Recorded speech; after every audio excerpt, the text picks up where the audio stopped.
seen ay xaritam ñu ñëw fii tey ndogu fi ndogu lu neex ñu fekk fi ay xaritam kenn ci Cheikh Faye ñu bëgg koo laaj nan la gisee ndogu bi ak nan la gisee itam invitation bi nga xam ne Saltigué Ndiégu invité na ko ak lan la ñu mën a wax ci Saltigué Ndiégu aca nuyu nañ la.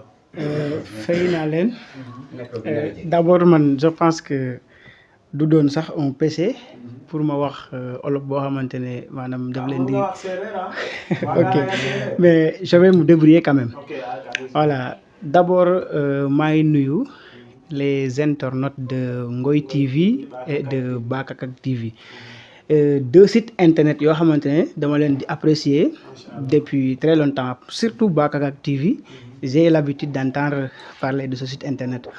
Man comme ni nga ko waxee léegi man maay Cheikh Faye, je suis un fils à Diegane, maanaam Diegane sama rakku papa la.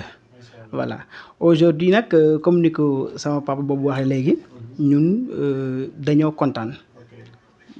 Ce n'est pas la première fois parce que fañ dekk Diegane d'habitude lii lay def avant koor gi daa faral di joxe ay nan lañ ko waxatee sax non avant ay ndogu koor gi maanaam lu ñu war a wooree quand même.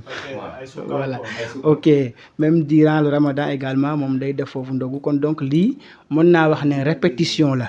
Voilà, mu doon loo xamante ne nag comme niñ ko xamee ñun ñëpp c'est une exigence pour notre religion parce que dañuy naan sax bu fekkee ne maanaam yow mënoo woor soit am nga ay gàllankoor peut-être am nga benn maladie boo xamante ne daf lay tere woor, c'est normal et c'est exigé boo ko mënee ngay def comme ay genre yi nii ay ndogu di joxe ay lu ñu wooree ak ay muuru koor ainsi de suite.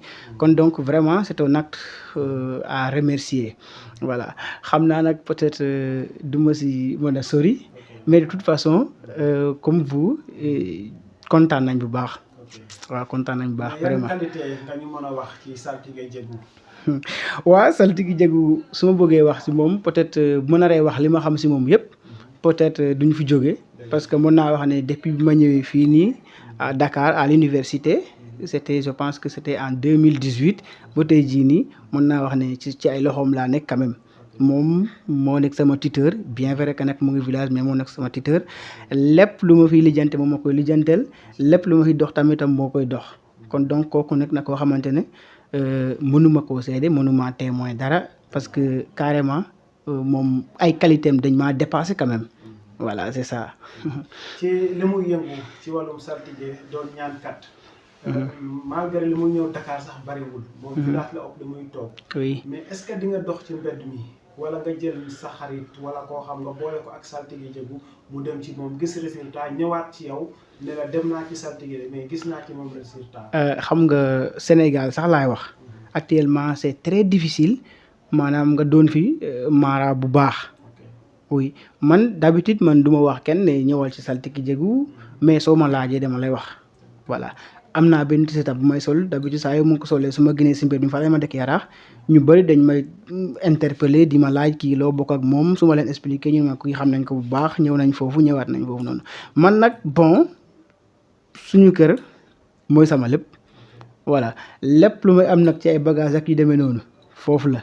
Voilà, kon donc bon en tout cas côté boobu xëy na ñu mu jëflanteel mën nañ ko témoin foofu noonu mën nañ ko seet mais man tamit su ma ko defee day mel ni peut-être dama koy glorifier soit dama koy yëkkati foo xamante ne peut-être mën na faa ñàkk a egg mais de toute façon ñu mu jëflanteel mën nañ koo témoin. Oui.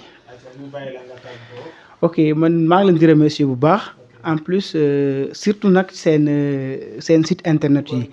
Man nekk naa administrateur Ndondol Info, je pense que xam ngeen Ndondol Info man maay le 3e administrateur de Ndondol Info muy loo xamante ne peut-être dañ cee war a bàyyi xel bu baax muy la question de la presse. C'est une question aussi boo xamante ne maanaam dañ ko war a may doole parce que en réalité dëkk bi mënul avancer sans la presse, dëkk bi mënul développer sans la presse kon donc vraiment je vous remercie Et également, je vous souhaite d'avoir tout ce que vous souhaitez avoir, afin de plus accomplir votre intention dans l'exercice de la presse.